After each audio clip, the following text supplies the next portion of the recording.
nhỏ rồng nữa để nói dòm bánh cả nhỏ trâu thấy chơi Nhật Bản nè lúc xong nào mà chợ cũ sắp bảo chạy chơi phai nèสถานีรถไฟนั่นนะชมันมองดิ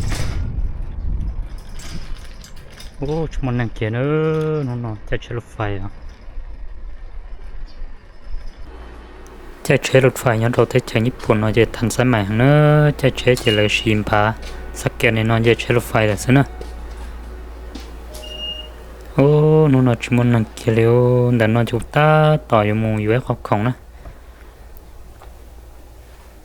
รู้ส่งนอนมาชอหงย้อนเราได้ใช้ญี่ปุ่นนะรู้หยีลินตู้นอนเนี่ยชอแห่งนี้นะใช้รถไฟรอนะ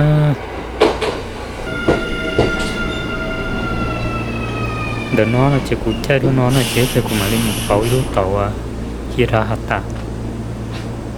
ย้อนที่เจอน้องมาใช้รถไฟเต่านะNumber H32. This is the final stop. For Kashihara-Jingu-mae, please go to track 3 or 4 via the underground. And for Yamato-Saidaiji, to track 5 or 6. The doors on the left will open. Thank you for taking Kintetsu Railway.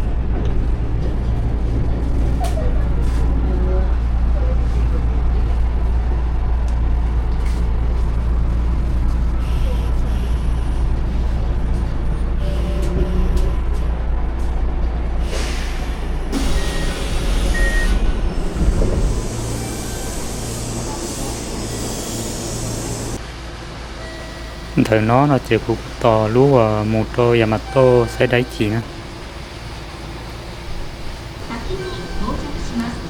รอนะรู้เรียๆตอนนะ